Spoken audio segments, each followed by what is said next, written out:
Before we dive in, viewer discretion is advised. This content is for entertainment purposes. What happens when a titan of the silver screen enters the gladiatorial arena of daytime television, only to systematically dismantle one of its most ferocious combatants? Today, we chronicle the legendary confrontation that left Joy Behar so utterly disarmed. She was forced into a retreat from which her on-air authority would never fully recover. This was no mere celebrity spat. This was the moment Tom Hardy's surgical intellect met Joy's barrage of interruptions. And the fallout was nothing short of catastrophic. But before we dissect this masterclass in verbal warfare, ensure you are subscribed for more tales of giants clashing. And declare in the comments below, what is the fate of those who challenge the unchallengeable now? Let us set the stage for the fateful collision of these two formidable forces. The studio lights burned with the heat of a Coliseum sun that Tuesday morning. As Tom Hardy took his place in the designated chair on the View's battlefield, the revered British actor, a man forged in the crucible of intense roles from Mad Max to The Dark Knight Rises, had come for a routine promotional tour. No one, not the audience, not the producers, could have foreseen that this perfunctory appearance was destined to become a legend. Joy Behar, enthroned in her usual seat, possessed a familiar glint in her eye, a look the faithful audience recognized as the prelude to an ambush. She had spent days gathering her ammunition on Hardy, excavating old interviews and controversial statements, preparing an arsenal she believed would guarantee another signature takedown. A palpable tension settled over the panel. Whoopi Goldberg, Sarah Haynes, and the others could feel the change in the air, a silent prelude to the storm, even before the broadcast began. And so, the battle commences. Joy launches the first volley with the condescending smile she reserves for subjects she intends to dissect.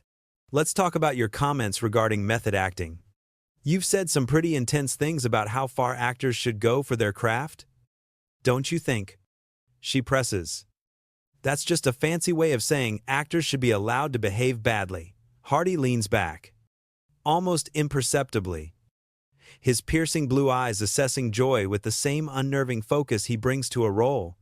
A pause hangs in the air, a silence so profound the entire studio holds its breath. He then deploys his counterattack, his voice a low gravel. Well, Joy, I believe there is a vast difference between commitment to a craft and simply behaving badly. Though I suspect, he adds, the words, landing with pinpoint accuracy. You might not perceive the distinction. Method acting is an exercise in discipline, in research, in profound respect for the process. It is not, as you suggest, a shield for tantrums or an excuse for poor behavior. The other panelists exchanged nervous glances across the table. This was not the standard deferential celebrity interview. Hardy had not just deflected Joy's loaded question, he had returned it with interest. And everyone felt the tectonic plates of the conversation shift. Joy's smile flickers. A momentary loss of composure. Before she reloads and doubles down, her voice now sharpens to the cutting edge that made her a legend in confrontational television. Oh, please. Tom? She scoffs. We have all heard the tales of actors who hide behind being in character when they are, in reality, just being insufferable. Surely you can concede that some of this method acting business is nothing but pretentious nonsense. Pretentious nonsense, Hardy repeats, his voice calm, his accent lending each syllable a deliberate, surgical weight. That is a fascinating diagnosis, coming from an individual who has built a career offering verdicts on professions they have never practiced. Tell me, Joy, what is your formal training in the dramatic arts? What gives you the authority to so easily dismiss techniques that have served actors for generations? A dead silence descends upon the studio, broken only by the quiet whir of the cameras. A flush of crimson rises on Joy's face. She was utterly unprepared to have her own credentials placed under interrogation.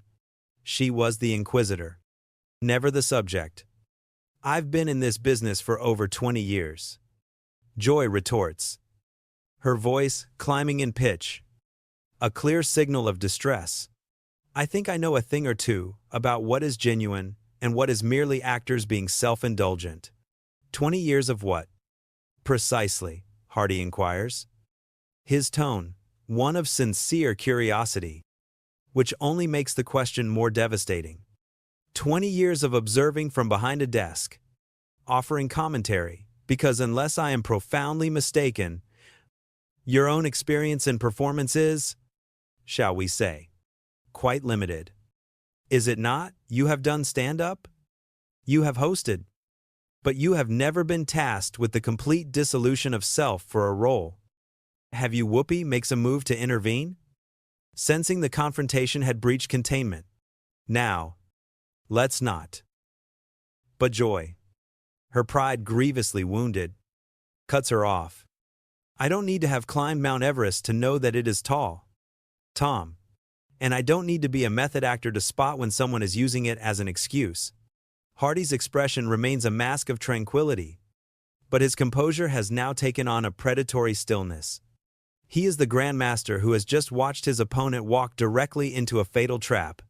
That is, in fact, the perfect analogy, he says, his voice dangerously soft.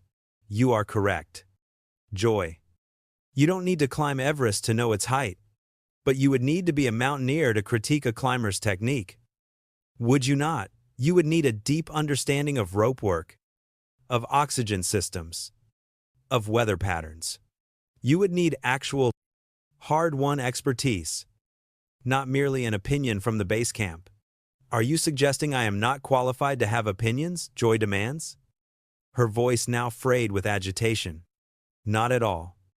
Hardy replies, the word, a silken blade. You are eminently qualified to possess opinions. However, there is a chasm between holding a personal opinion and issuing authoritative judgments on professional disciplines in which you have never participated. Surely, he concludes, a veteran of the media such as yourself can appreciate that distinction. The other hosts are now in open distress. Sarah Haynes shuffles her notes aimlessly while Whoopi telegraphs desperate pleas to the producers off camera.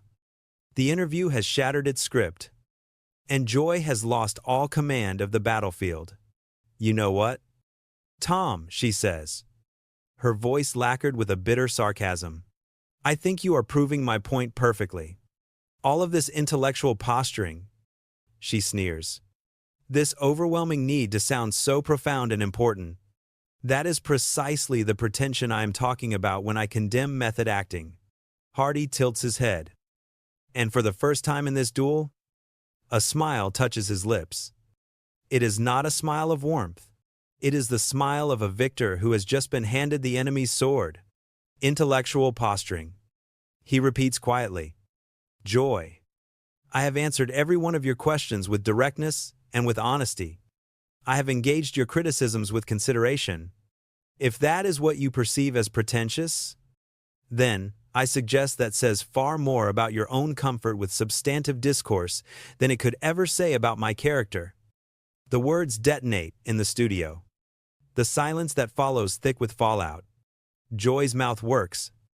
A fish gasping for air. Searching for a counterattack.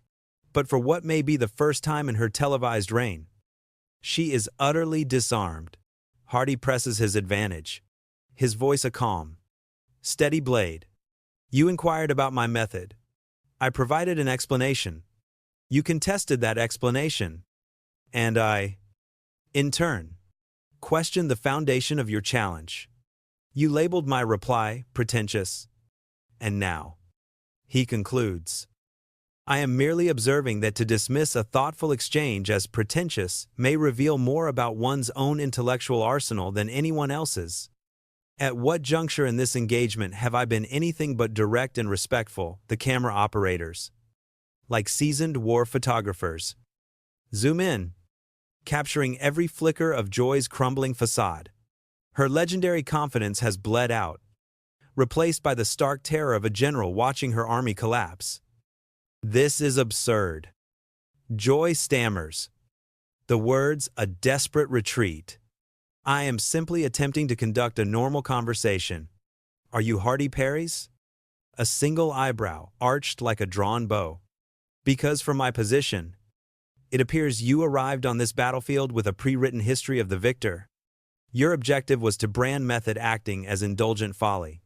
And when I presented a counter-narrative, you rejected it without ever engaging the substance of the argument. That is not a dialogue, Joy. That is a tribunal where the verdict was decided before the trial began. The dead silence stretches. A chasm between them.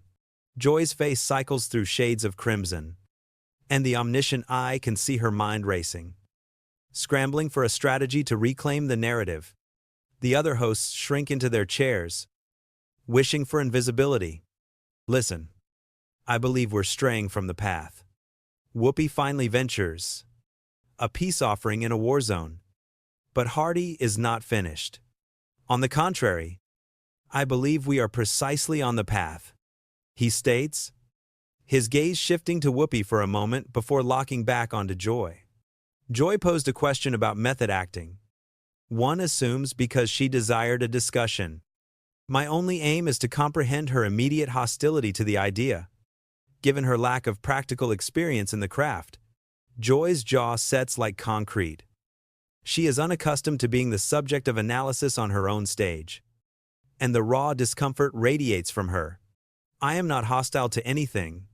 I just believe certain actors use it as a license to be difficult, and some actors likely do. Hardy concedes with disarming calm. Just as some television hosts likely use their platform as a cudgel against those they dislike, rather than fostering genuine discourse. Should we then condemn all hosts by the actions of the worst? The counterattack lands with the force of a siege engine? Joy's eyes widen. A flicker of pure shock that he would turn her own logic against her with such devastating efficiency. That is entirely different. She protests. But her voice is a hollow echo. Is it Hardy? Inquires. His tone, one of authentic curiosity? You propose we judge an entire artistic discipline by its most flawed practitioners. I am suggesting we apply the same standard to television hosting. What principle makes one critique valid and the other forbidden? Sarah Haynes attempts an intervention. Perhaps we could discuss the new film. But Joy, unable to let the challenge stand, cuts her off. You are twisting my words, Tom. I never suggested we judge all method actors by the few. Hardy's expression is one of infinite patience, yet his tone is now almost Socratic. That of a teacher correcting a pupil who has fundamentally misunderstood the text. Actually, Joy, your precise words were that method acting is pretentious nonsense and an excuse to behave badly. That strikes me as a generalization of the broadest order. Would you like me to ask the producers to roll the tape? The offer to replay her own indictment hangs in the air. A public executioner's blade. She shifts, her unease palpable. The realization dawning that millions are witnessing this vivisection. I believe you are being intentionally obtuse, Joy says, her voice, now, a brittle shield of defensiveness. Obtuse. Hardy repeats the word, a hint of amusement coloring his tone.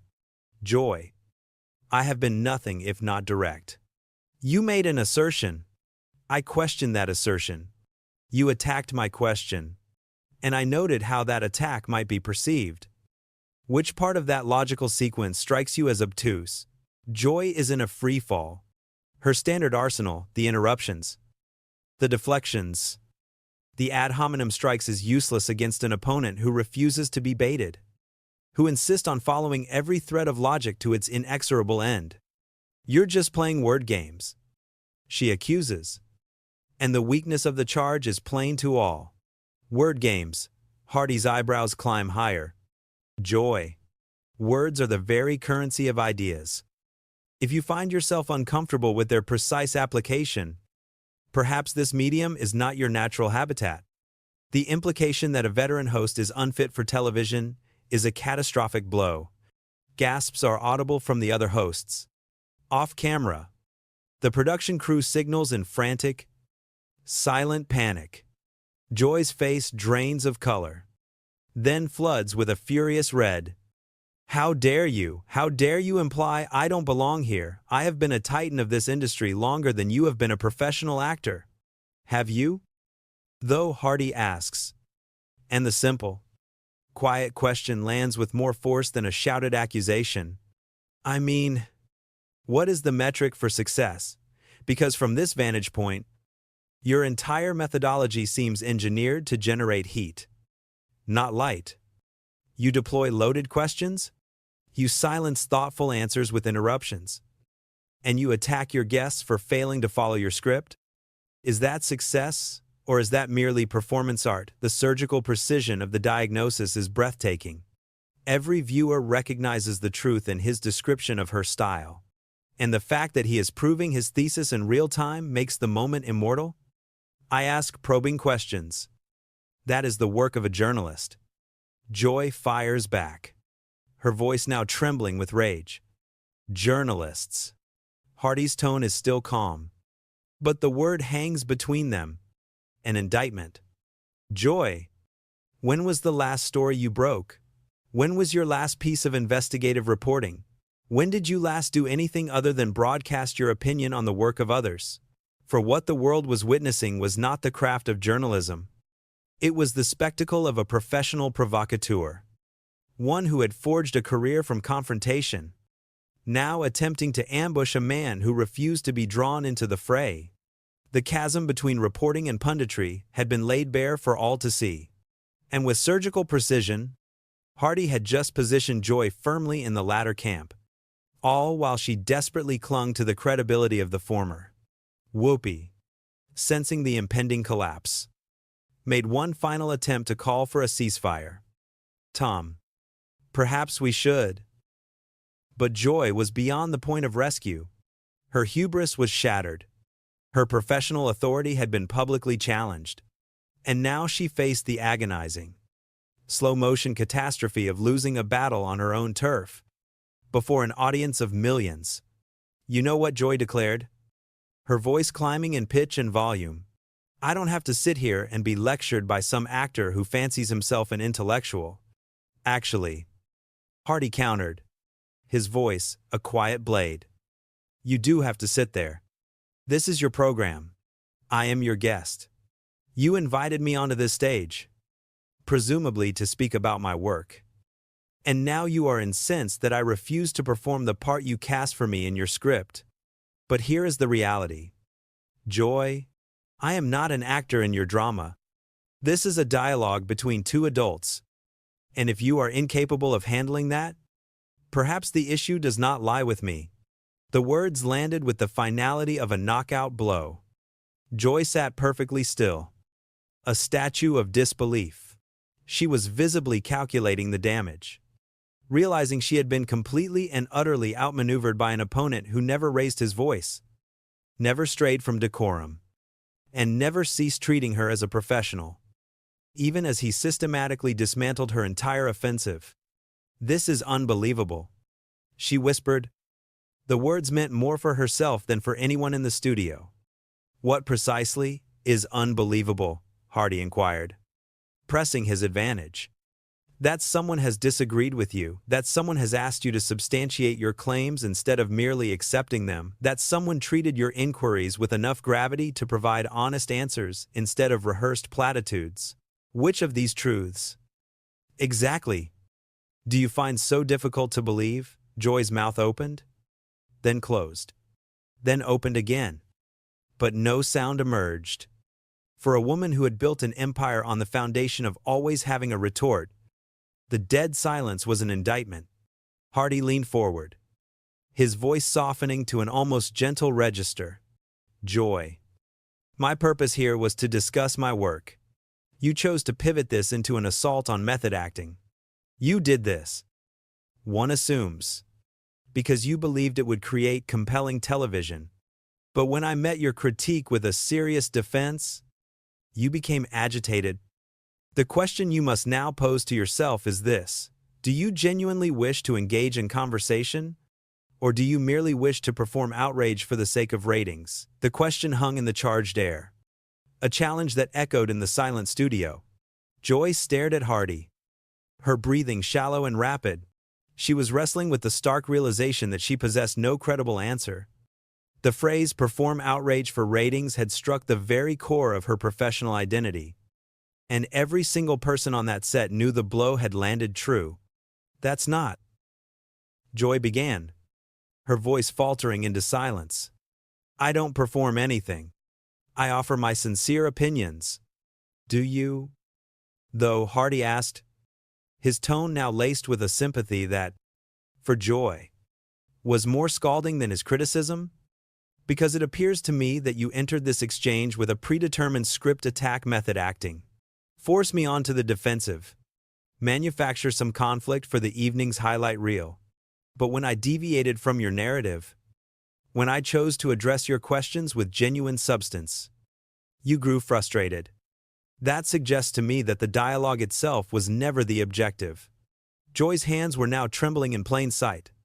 She cast a desperate look around the table, searching for an ally, but her co-hosts were suddenly absorbed in their notes, their gazes fixed downward. Even Whoopi, who was typically the first to rush to a colleague's defense, now studied her papers with an uncharacteristic intensity. "I ask the questions that our viewers demand answers to," Joy stated, her voice a weak echo of its usual force. "Do they, though?" Hardy pressed, gently but relentlessly. "Do viewers truly wish to see you berate your guests, or do you simply operate on the assumption that conflict drives viewership? Because from my vantage point, this feels neither like journalism nor entertainment. It feels unmistakably like bullying." The word bullying struck Joy with the force of a physical impact. The color drained from her face, and for a long moment, she looked utterly and completely stunned. No one had ever dared to label her a bully on her own broadcast, and the terrible accuracy of the term was visibly devastating. "I am not a bully," she whispered, but the denial lacked any conviction. "Are you not?" Hardy continued calmly, laying out the evidence like a prosecutor. "You leverage your platform to assail individuals who cannot truly retaliate without appearing unprofessional. You cut them off when they attempt to articulate their position. You dismiss their arguments without affording them the courtesy of listening. You resort to personal insults when your own logic begins to crumble. What would you call that pattern of behavior if you observed it in any other context?" Joy's breathing grew more ragged. She was in the throes of a visible panic attack as the full, crushing weight of Hardy's assessment settled upon her. Every point he made was true, and she knew it. Worse still, millions of people were watching her have this realization in real time. "This is my show," she said, a desperate grasp for authority. "I have a right to ask difficult questions." "Absolutely," Hardy conceded instantly. "You have every right to ask difficult questions. But I, in turn, have the right to provide you with difficult answers. And your guests have the right to be treated with a baseline of respect, even in disagreement. The issue has never been that you ask hard questions, Joy. The issue is that you seem to believe asking them absolves you from ever having to answer any." Sarah Haynes made a final, futile gesture to stop the bleeding. "Perhaps we should cut to a commercial." But Joy was beyond being saved now. A fundamental structure had fractured within her. The meticulously built wall separating her public persona from her private insecurities had been breached. "No," she insisted, her voice cracking under the strain. "No. I want to see this through. Tom, you sit there so smug, so superior. But you have no idea what it's like. Working in this business as a woman? You don't know the things I've had to endure just to survive." For the first time, Hardy's expression genuinely softened with something other than tactical calm. "You are absolutely correct. I do not know what that is like. And I am not attempting to invalidate the very real struggles you have faced. But Joy, none of that can ever serve as a justification for treating other people with cruelty. Being a woman in a hostile industry is a reason to demand better standards, not a license to abandon them." The unexpected compassion in his voice seemed to shatter what little remained of Joy's composure. Tears welled in her eyes, her professional mask finally dissolving completely. "You don't understand," she said. And now, all that remained was the sound of exhaustion and defeat. "If I'm not the aggressive one, if I'm not the one driving the hard questions, then what am I? What is my purpose?" "That," Hardy replied gently, "is precisely the wrong question to be asking. Your strength was never in the ambush, the confrontation, the on-air skirmish. Your true value was in your curiosity, in guiding the audience through complexity, in forging a space for real dialogue. But that arsenal is useless if you're more committed to performing conflict than to pursuing conversation." And there it was. The final volley had landed.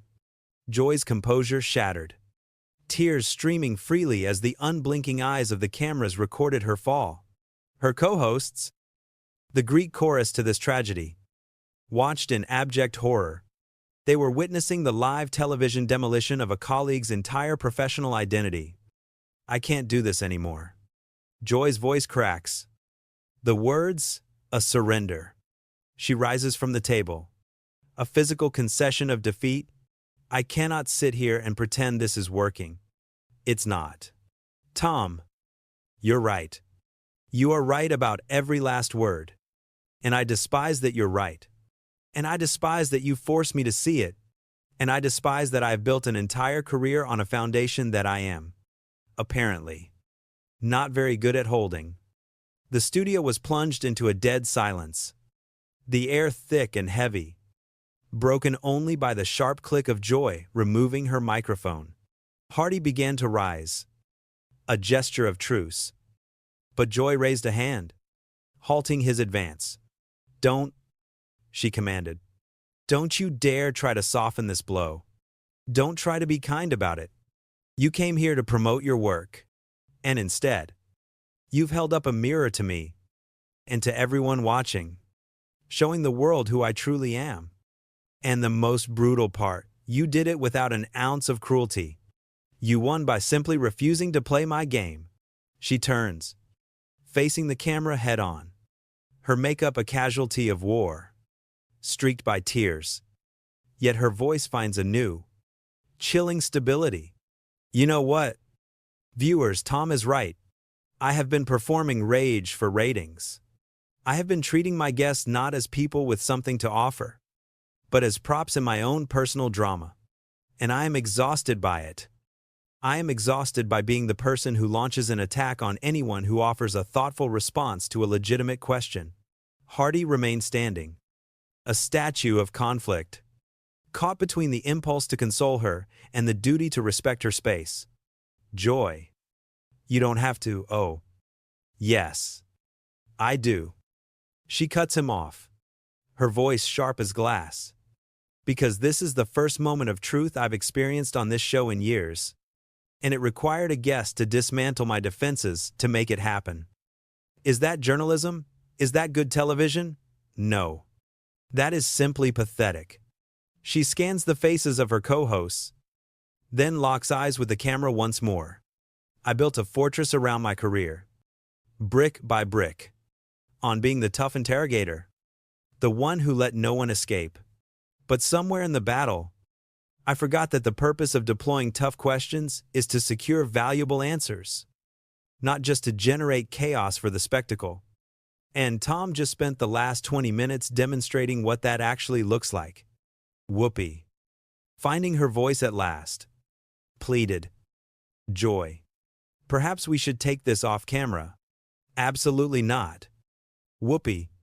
I am finished with off-camera discussions. I am finished with the performance. I am finished pretending that confrontation is a synonym for courage." Joy turned back to Hardy, her vanquisher. "Thank you for showing me the monster I had become. I don't like it, but I needed to see it." Hardy gave a slow, respectful nod. "For what it's worth, I think seeing it is the first step to change."